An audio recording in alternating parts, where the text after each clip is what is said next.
30th day of Shvat. And the first day of Rosh Chodesh. Rosh Chodesh Adar Aleph. Yafeh. Yafeh. Who can tell me the names of the month off by heart?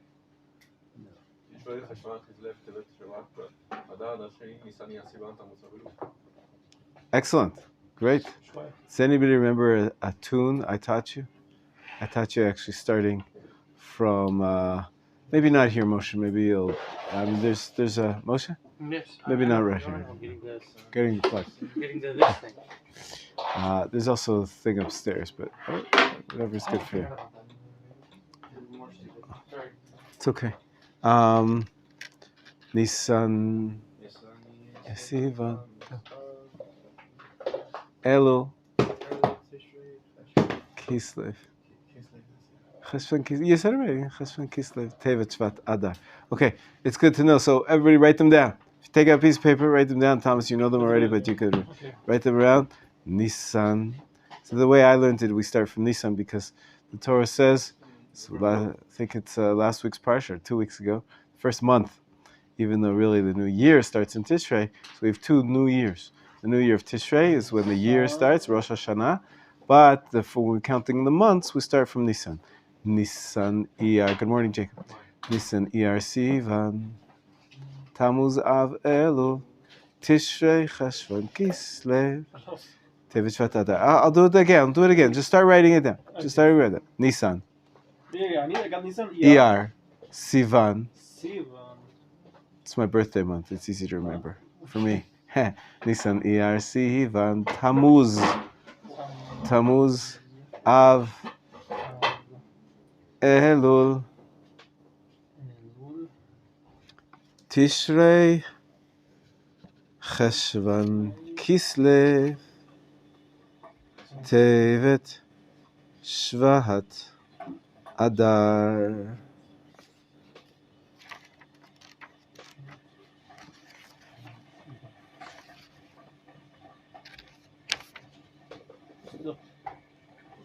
Could you repeat it, please? Yes, Nisan, Iyar, Sivan, Tammuz, Av, Elul, Tishrei, Cheshvan, Kislev, Tevet, Shvat,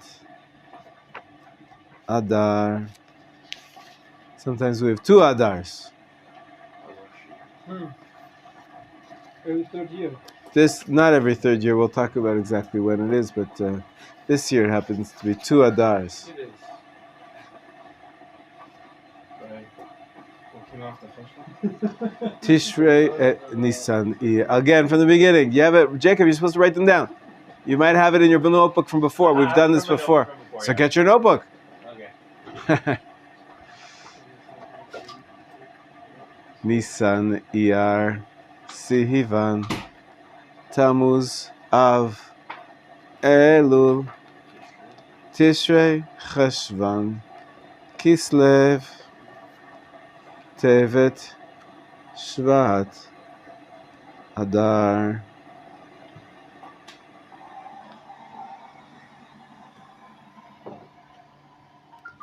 Okay? So once the month before Tishrei. What's the month before Tishrei? Good. What's the month before Av? Tammuz. Good. What's the month after Kislev? Tevet. Very good. Okay. So you got the structure. What month is Pesach in? Nisan. What month is Rosh Hashanah in? You can add that now to the months. You can add which holiday is associated with each month. Okay? So, Rosh Hashanah, Tishrei. That's right, Yafeh. There's a lot. Which month has Chanukah in it? Kislev. Yafeh. Well, it starts in Kislev, but it ends in Tevet. Because it starts on the 25th of Kislev. So you always have Rosh Chodesh, Tevet in the middle of Chanukah. It ends off And Tevet.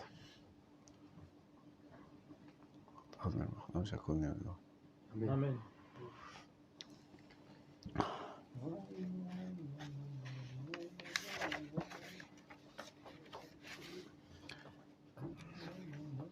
Which month does Purim fall out in? Adar. There we go. Ah, alphabet. Very good. This time is bed. If you open up your books to, if any questions about the list of the months? Do you know the tune?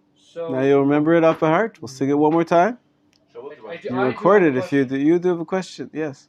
So the months, like the calendar is the Jewish calendar is based off of the ancient Babylonian calendar, correct? Not quite. The names come. Many of the names come from Babylon. If that's what you mean. Yeah. That's what you. Yes. So the names. Yeah, the names in the Bible are a little different. Mostly the names in the Bible are numbers. First month, second month, third month. There are 3 or 4. Yeah, 3 or 4 months that actually have names, but they're different names than the names. You guys don't have the pages that I gave you. I gave you pages that where we have.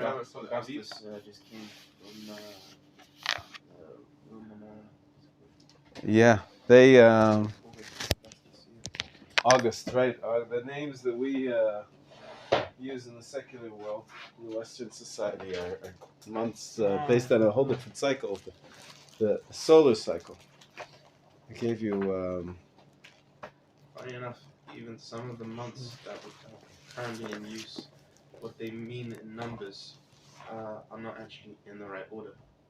Is that right? Because they added July after Julius Caesar and August after Augustus Caesar. Therefore, that made September not the 7th month, but the 9th month. October not the 8th. You can hand these around. I have some extra. Oh, I have one of these, but not here. Not here. Well, here it is.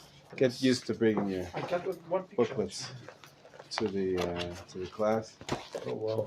So you have a nice list, and you see that the month of. My copy file is very short-sighted. It's okay. The Adar that we're starting now. Even have some weather. Frequent thunder and hail. The weather in Israel is usually what this refers to. And the fruits that ripen during this time. As you can see, there's not too many fruits in the winter time. We're now in the winter months. For the Adar Shini, they say Ve'adar. That's funny. An intercalary month added 7 times in 19 years. So I would say it's exactly every 3 years, but we'll get to that in just a minute, how that works. Okay? Okay, so should I sing it one more time? So now that you have the words? Yeah. Nisan, Iyar, Sivan, Tammuz, Av, Elul, Tishrei, Cheshvan, Kislev, Shvat, Adar. Okay, turn to page 1, please, of your books that I just gave out. Books called Zamanim, the books of Pnei Halacha. It says that God created the sun and the moon. And the years are determined by the solar cycle, and the months by the lunar cycle.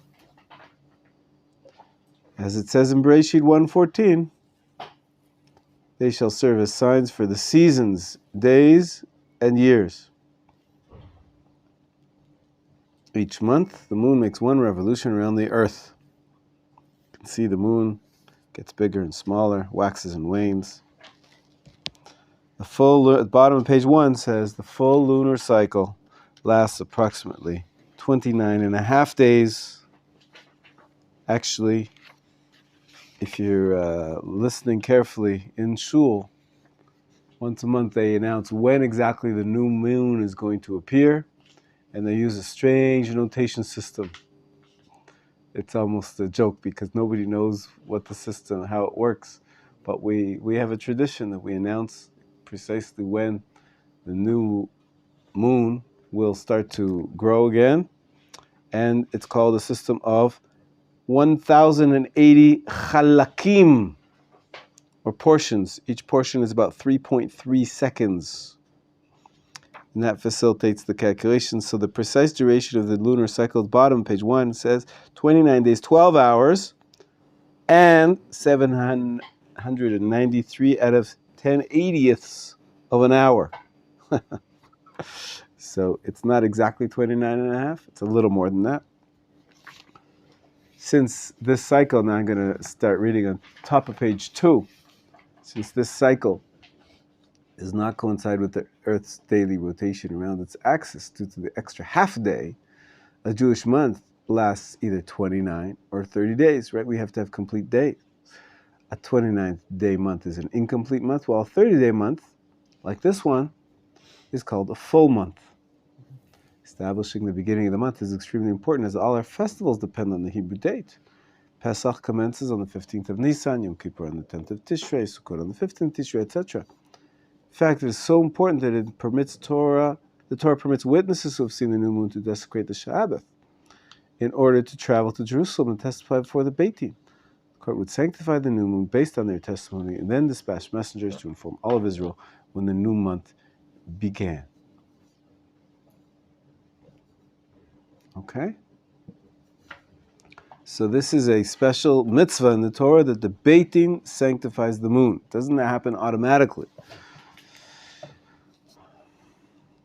As you see on page 3, even though the lunar cycle is a natural phenomenon, the renewal of the moon does not by itself sanctify the month. Rather, the Jewish people, just to be precise, the Jewish people in the land of Israel, the courts ordinated by Moshe, only they can sanctify the months and enable the holiness of time to reveal itself.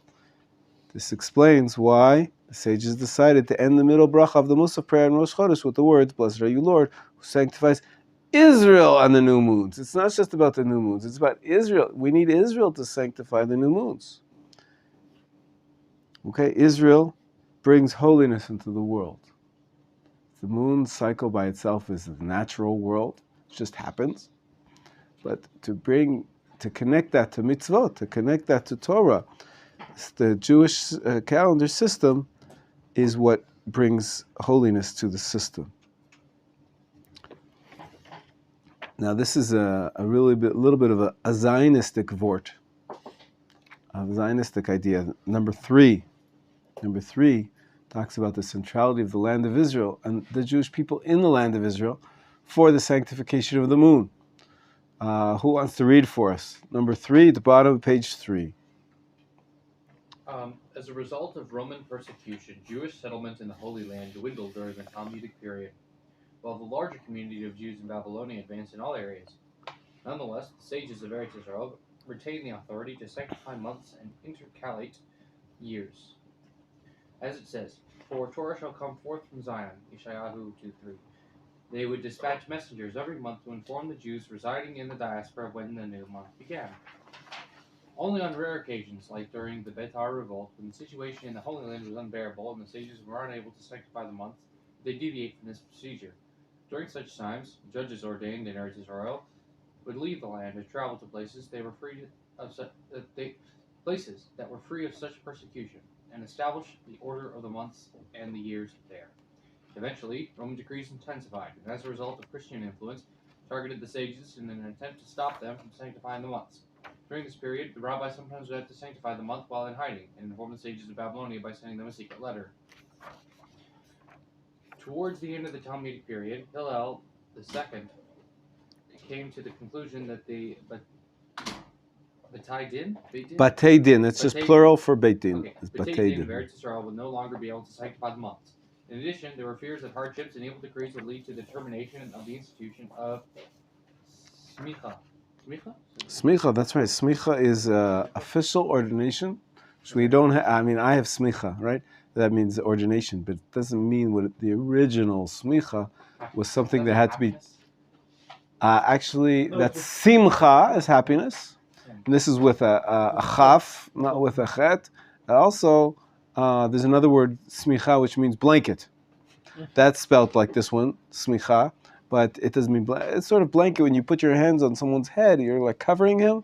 So when they would ordain the rabbis officially, they would do this laying on of the hands, as the Torah records that Moshe was supposed to lay his hands on the Zakanim and on Yehoshua, we have this process of laying on of the hands. So it's called smicha, this type of ordination. In any case, so you're going to see it stopped at the end of the Second Temple period. Go ahead. Since Hillel II, as the Nasi, president of the Beit Din HaGadol, having inherited the position in generational chain from Rabbi Yehuda HaNasi, had the authority to set the calendar, he and his fellow judges took the initiative and calculated the months and years until the end of time and consecrated them. Till the end of time. You see that? It's pretty impressive calendar. Thus, in the year Daled Kuf Yud Tet of the Hebrew calendar, 359 Common Era, the Jewish people began to count the months according to the Jewish calendar that Hillel II established. We pray that we will soon be privileged to witness the final redemption when the Beit Din in Jerusalem will once again sanctify the months. Rambam postulates the very novel idea that the sanctification of the months depends on the inhabitants of Eretz Israel, even after Smicha was abolished. That is, when the Jews of the Holy Land calculate the order of the months based on the fixed formula used to establish the calendar. Then the months are considered sanctified. If, however, no Jews lived in Eretz Israel, God forbid, the order of the months, along with all the festivals, would cease to exist. Amazing idea, right? He says that we need not only that the calendar is set by ordained rabbis, official ordination which exists no longer. So we have to rely on the original calendar set by Hillel II. Not only that, he says we need to have Jews in the land of Israel practicing that calendar. Otherwise, that Jewish calendar would not survive. And so it's very important that there were always Jews in the land of Israel, even a small amount, because that's what keeps alive the system. So that's why I was saying it's a Zionistic vort. If, however, God forbid, go ahead. Line 4. The order of the months, along with all the festivals, will cease to exist. But far be it from God to act thus, for He has promised us in the Torah that the remnants of our nation will never be destroyed. Yeah, fair. So there's a story of when during this period, as we said, so the authority of the Beit Din really depends on them being in the land of Israel. There were a few exceptions, as he said, here and there, where they couldn't. There was persecution in the land of Israel, and so they had to sort of hide and leave the land of Israel and secretly decide when the new moon is outside the land in Babylon. But then they had to tell the people of the land of Israel. This was a really clandestine operation, but for the most part, it was connected. Setting the Jewish calendar was connected to the land of Israel, as we saw in the order of the months. It goes by the seasonal changes in the land of Israel. But which month does the Torah say has to follow it in a specific season?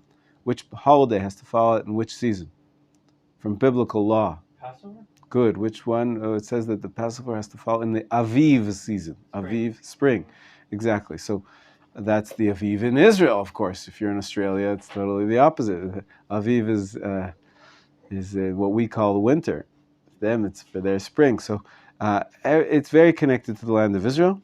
I want to go back to page 2 for just a moment and explain to you this idea a little bit more of the 29 versus 30 days, how it would work, before we get to explain actually the 2 months of Adar and when we have this extra pregnant month. It's called in Hebrew Chodesh HaIbur, pregnant month. It's a pregnant year. This year is pregnant. Instead of 12 months, it is 13 months. It's called a pregnant month. We'll explain that in a minute. But first, let's just talk about the full month. And every other month, approximately, is either 29 days or 30 days. It's quite confusing. But that's at the bottom, page 2, in footnote number 2. Yes, Jacob? Is there anything special when the 13 months corresponds with like the year? I think it's called the Yovel. No. The Yovel is the 50th year Yes, but of the Shemitah cycle. yes. 7 cycles of Shemitah of 7 years each, and then the 50th year is Yovel. That is a separate system. Unrelated. It depends on the years, but it's. Will it ever happen that the Yovel would have been? That's a very good question. The Talmud discusses it. Okay. I can't remember what they say in the end, Okay. but we haven't practiced Yovel for Yeah. over 2,000 years because you need the way it's taught the majority of the Jewish people living in the land of Israel, and you need the tribes, each one in its appropriate inheritance. We haven't had that since the 10 tribes were exiled, even before the destruction of the first temple. So Yovel is a beautiful concept, beautiful mitzvah. It's on paper, and maybe one day we'll reinstate it. Mashiach will come and help us figure out who's from which tribe. But for now, even though we do practice Shemitah, according to most commentators, it's rabbinic institution because we don't have the Doraita Shemitah either for whatever reasons. But when we have the Shemitah cycles, we just do 7, 7, 7, 7 without anything special on the 50th year. We just go right back to the year 1 after the 7th year. We go back to year 1. There's no Yovel. So that's not really connected to this system. But okay, footnote 2, page 2. Who can read for us? Someone other than Moshe. Not that Moshe did a bad job. I don't mean to at all. I can read. Just to want to vary it up a little bit. Hear some different voices. Go ahead, Jacob. If witnesses who saw the new moon on the night of the 13th day, 30th day of the month came before the Beit Din the next day, the court sanctifies the month on that day, transforming the 30th day of the previous month to the first day of the new month, Rosh Chodesh. Essentially, so that's the standard, is that the 29 days have passed and 12 hours. So you can already see the new moon, so they see it maybe at nighttime. Makes sense. Usually you see the moon at night. Most of the time you see so in the middle of the night, they see, and 29 days have passed. Now it's the Jewish day starts at night. So in the middle of the night, they see the moon. They see a tiny little sliver. So they go to Jerusalem. They get there within 12 hours, hopefully, whatever it is, 16 hours until the end of the day. And they give their testimony and say, we saw the new moon last night. And they know that 29 days have passed. So today's the 30th day. So they say, no. So now it's going to be day 1 of the new month. Okay? By the way, this still happens in Saudi Arabia. My friend came back from Saudi Arabia, brought me a newspaper. The front page is a big ad. Whoever sees the new moon, come to the Sharia courts and give testimony. And they still do that, and that's it's quite complicated to work. That would be a super fun thing to do, I think. To go to Saudi Arabia and look for the new moon. No, we could do it. We could do it here. Yeah, but like, here's the thing: like, to go look for the new moon, but also to testify in front of a bunch of people that don't. That would be really cool. Yeah. The thing is, it has to be not just a bunch of people. It's got to be the ordained court, which we don't have now anyway. So we don't do it this way. But so far, so good. We're in the middle of the passage.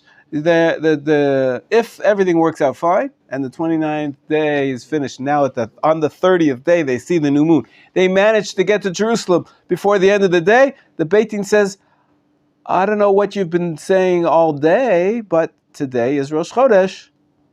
I don't know, what did you daven in the morning? Did they say the Hallel? Did they say the Musaf prayer?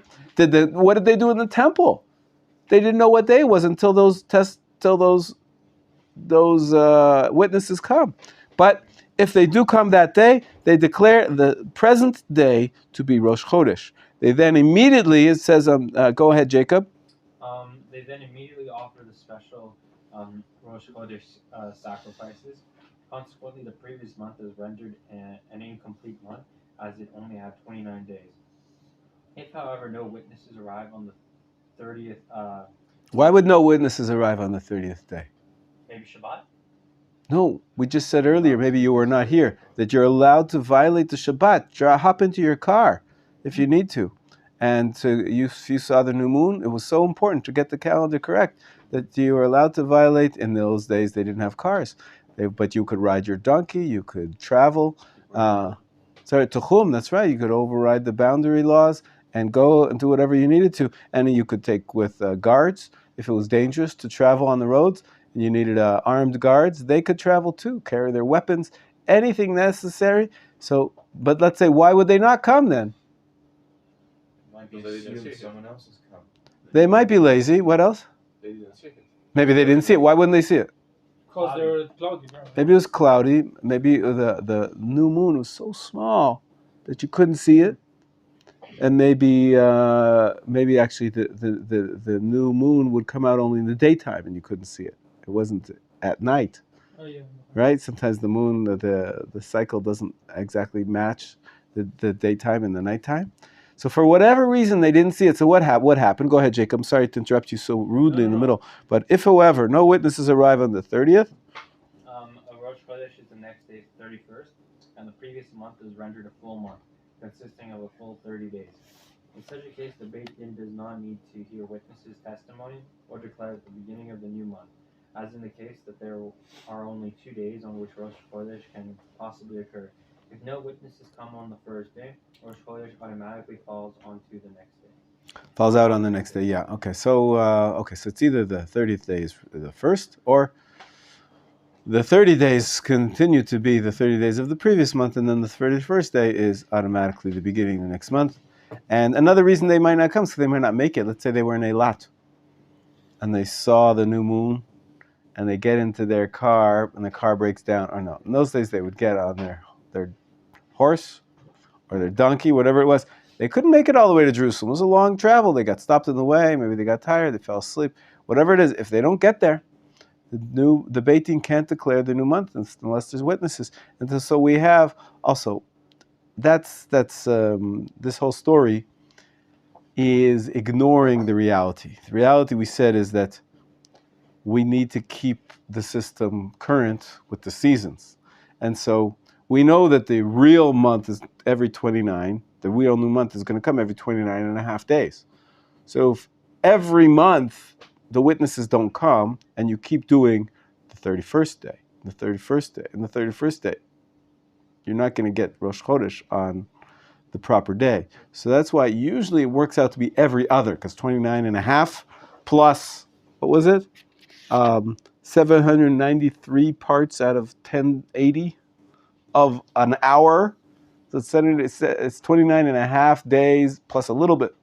You have to make sure that you always have the appropriate amount of 30-day months versus 29-day months to keep it close to when the new moon actually appears.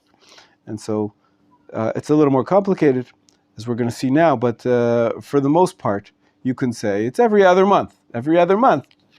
1 month is 29 days, 1 month is 30 days.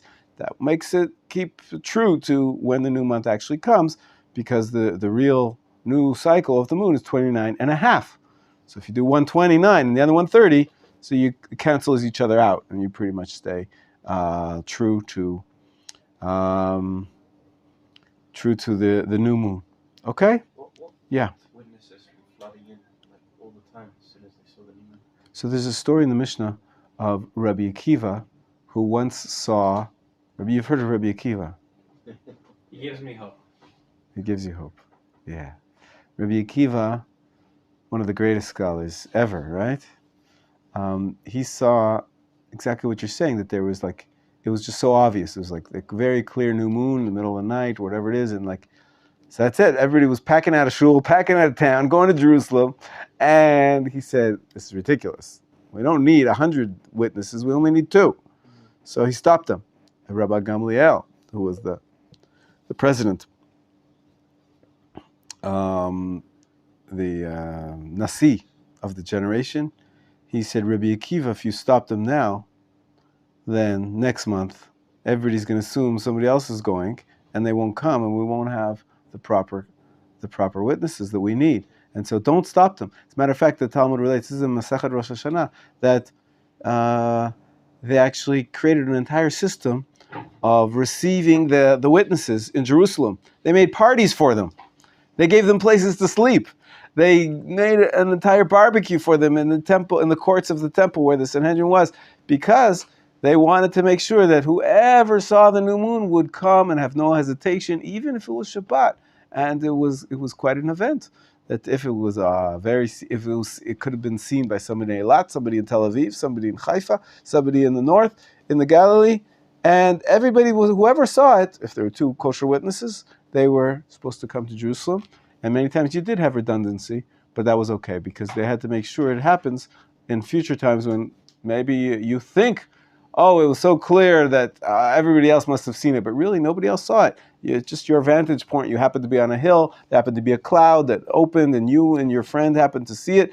You can't rely on the fact that there'll be others. You have a mitzvah to go and testify. It's fascinating phenomenon. Okay? So far, so good?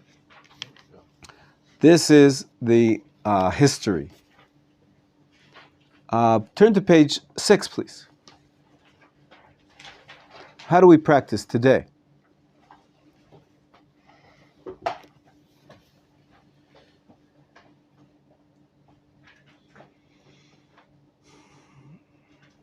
If you see, actually at the bottom, below the line, he clarifies a little bit.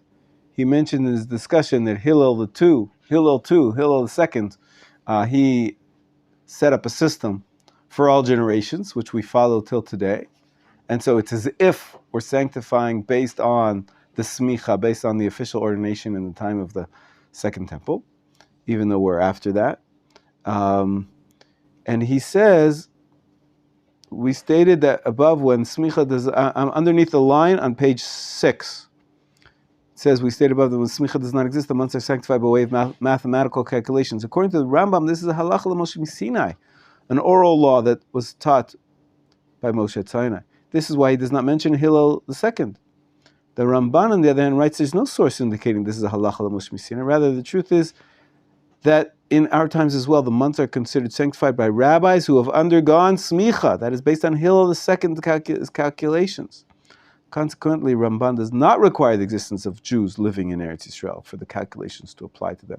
So he maintains that the months are not established based on the calculations of those currently living in Eretz Yisrael, but rather on Hillel II's ancient calculations. So we have two different ways of reading it. It's a little bit of a novel idea of the Rambam, that we need the Jews currently living in the land of Israel to be sanctifying the months, or to be continuing on the sanctification which existed from before, based on mathematical calculations. According to the Ramban, it's just a it's not a halacha l'Moshe Sinai, but we're going based on Hillel II's calculations. A little bit of a fine point, but it's well known as a Zionistic move of the Rambam. This is the Jews currently living in the land of Israel have halachic significance. Otherwise, the calendar would cease to exist. It's so important to live in the land of Israel. This is according to the Rambam, but not everybody agrees with it. Okay, now section 4 on the top of page 6. Who can read for me? Somebody else? Thomas, b'vakasha.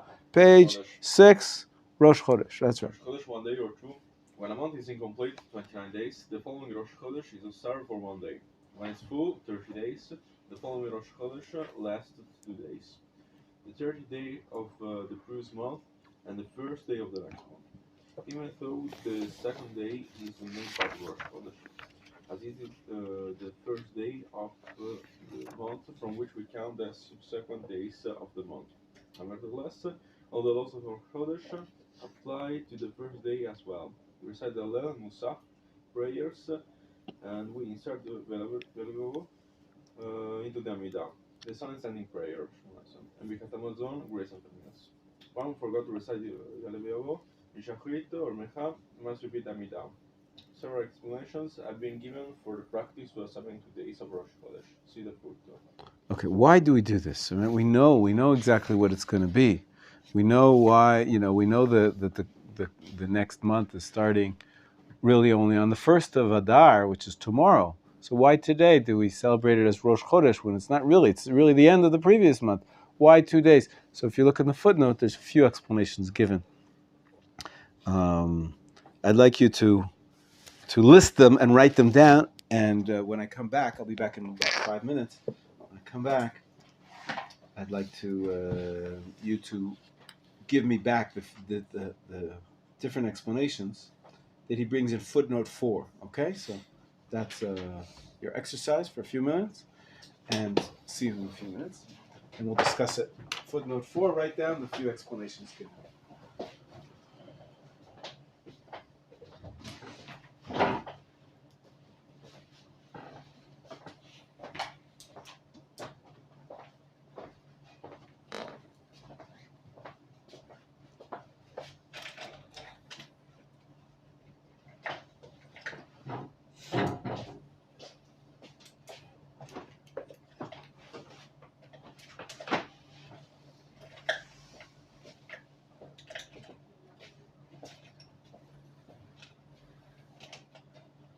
Can you get in there? Nope.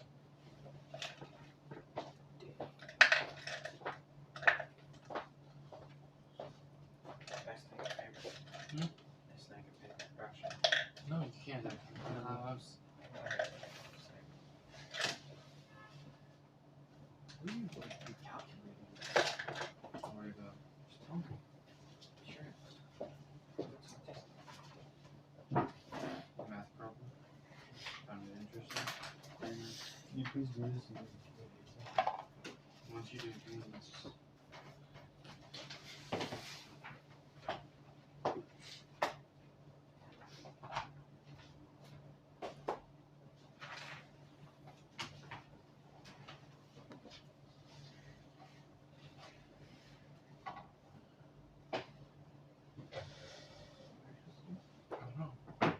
What are we supposed to do? You need to find reasons why Rosh Chodesh would have 2 days. Gotcha, thank you.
bed between beds for you.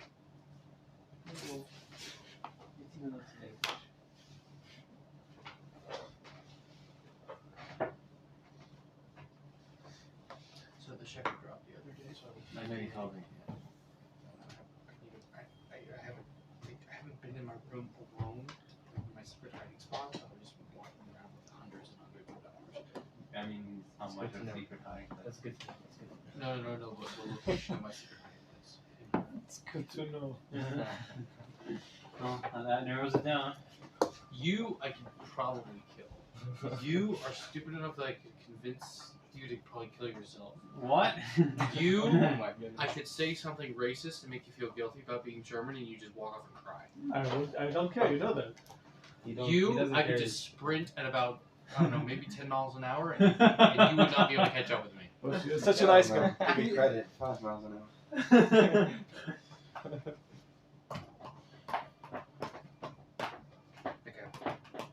What about Hirsch? Hirsch? Hirsch Hirsch is too stupid to realize that No, listen. that money can be exchanged for goods and services. Yesterday it was hilarious. Yesterday was hilarious. I was trying to like lecture the Israelis how to say like arvit, and then just kind of just laughing at him. Is it Ma'arif or It's Arvit Arvit. or Arvis? Arvit. And then they're just like looking at him and just laughing. I was like, If you're Ashkenazi, you say Mariv or Mariv. I've never heard of arvit until I came to here. If you're Sephardic or Israeli, you I say did Arvit. I did one the first time I didn't go to the Arvit shoot for Mario. Good, don't go back. Yeah. Oh yeah, by the way, your Lubavitch identity will be Wanna study Italian with me? here. I'm fine with that. Wanna study Italian with Why me? didn't you go to Mayan Nun? Wanna study Italian with me? We're still trying to beat it out of him. You could study, but it'd be more like teaching me because I've never studied Italian before. Study. Gonna start. Basically what I'm saying is the only one in here who could proper mug me is probably him. That's because he's Italian.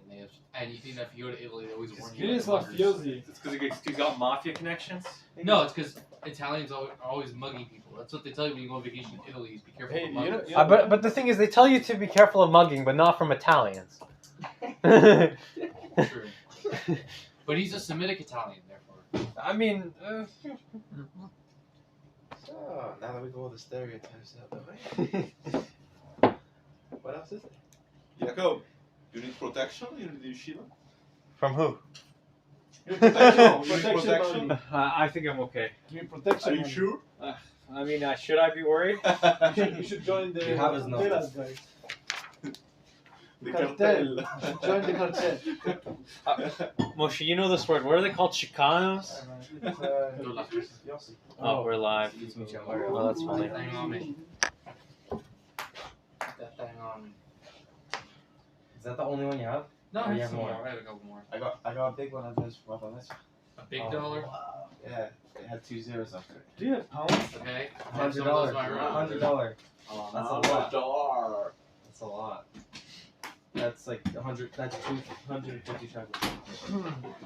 300. Almost 300. Almost, yeah.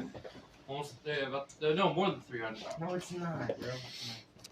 Okay, apologize for the delay. Everybody ready? Yeah. Got your answers? Yeah. As I was saying before, that it can't be just by accident because the witnesses were late, and so they made it 2 days, the second day instead of the first day, because we have to have part of the system is you have to have some months are going to be 29, some months are going to be 30, or else you'll be too far distant from the. If you just do every month 29 days, then you'll be too late for the following months because the real month is 29 and a half. So let's see the explanations why today, when we know that some months are going to be 30, some months are going to be 29. Why do we celebrate 2 days of Rosh Chodesh? Really, only one of the days is the first day of the Chodesh. Okay, so give me one reason. Yeah. Thomas, you go first. From Rabbi Shlomo and the Reader, explain that on a full month, the new moon appears in the middle of the 30th day. Okay. So we do that in order to balance the months. Yeah. No, the question is why do we celebrate it as Rosh Chodesh? Okay. There's only one But hour. that was our question. Why celebrate it with Hallel twice, 2 days? We are Right? on from Chazal there is a machlochet on how many days we have to observe and to sanctificate, and some say that because we are uncertain which day is truly Rosh Chodesh, we celebrate that. Let's stick with the Shibbolei Aleket, quoting Rabbeinu Shlomo and read. The first answer. You're on the right track, but let's try to get it clear. Why do we? Halacha from Moshe from Har Sinai? That's another reason. Let's go with the first one at a time. Each reason at a time. Jacob, you want to help us? Well, it says here that like Shlomo Yosef Zevin says that. That's another reason. That's another reason. Where were you then? The first one. The first one. Oh, Shlomo. Should I read it at Moshe? Help us out. Okay, I'm going to read the abbreviation that I wrote down. On a full month, the new moon appears in the middle of the 30th day. But the 30th day is not the first day. We should celebrate Rosh Chodesh on the first day. Therefore, we compromise by saying, well, let's celebrate the first day, but let's also celebrate the day when the new moon shows up, which is the 30th day. Therefore, 2 days. Yes? Ken? Good. I wouldn't call it compromise. It's not a compromise. It's an extra festivity. Whereas the real Rosh Chodesh is going to be day 31, right? Because Also, Rosh Chodesh February today, didn't the real Rosh Chodesh is going to be the second day. Why celebrate the 30th day as special? Well, because the new month appears on that day. Maybe it appears towards the end of the day. There's not enough time for the witnesses to come. But there's still something special about day number 30, because that's the day that the real new month starts. So the first explanation is that's why we celebrate. There's a little festivity on the 30th of Shvat today, even though the real Rosh Chodesh is the 1st of Adar, which is tomorrow. So that's the first explanation, is that even though the real Rosh Chodesh is the following day, this day, the 30th day of the previous month, still has something festive about it, something special about it, and that is that's when the real new moon appears. That's the beginning of the cycle of the new moon. We're only going to really celebrate it as the full Rosh Chodesh day on the following day, but it's fitting to treat the day on which the moon reappears as Rosh Chodesh as well. That's explanation number one. Clear? Let's go to explanation number two. Tashbet states that the Jews in ancient times would refrain from working and prepare festive meals in honor of Rosh Chodesh, already beginning to do so on the 30th day of the month, in case witnesses arrive. And the Beit Din declares that day the first of the month. If no one came to testify, they would treat the next day as Rosh Chodesh as well. Because whenever a month was full, they observed 2 days of Rosh Chodesh. And this is interesting. Right? You imagine living in a time, imagine living in Saudi Arabia, or imagine being a Muslim. You don't know whether today's going to be Rosh Chodesh. If you're a mother, you're in charge of the kitchen. You've got to make it, if today might be Rosh Chodesh. So you're cooking, you're preparing a festivity. We're going to talk in a minute what we do on Rosh Chodesh, but in ancient times it was a more festive day. Anybody know a proof text from the Bible that they would actually celebrate Rosh Chodesh with a family meal?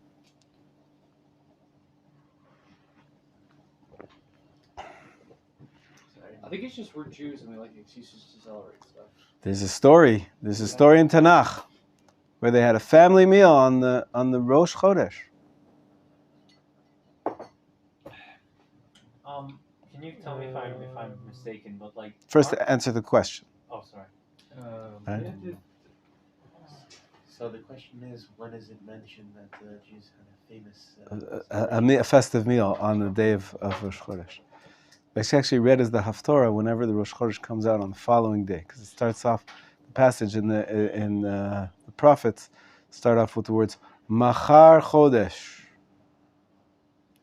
Remember the story of David and Yonatan? David was running away, Shaul was trying to kill him, and they make this whole plan that David's going to go, and Yonatan's going to make excuses, shoot an arrow, that's right. He's going to make excuses for him. Why wasn't he here? He says, wasn't here because it's the new moon. It's the Rosh Chodesh, and he has a family meal on Rosh Chodesh. So it's mentioned in the Tanakh. So if there's a family meal on Rosh Chodesh, so traditionally, and they didn't know if it's going to be today, day 30, or day 31. And so they would make 2 family meals just in case they made a family meal. So it was an ancient custom to treat both days as festive, just in case the witnesses would come on time, and this day would turn into Rosh Chodesh in the middle of the day, like we saw in the temple. They would quickly, bring the Rosh Chodesh sacrifice on that same day if the witnesses came in the afternoon,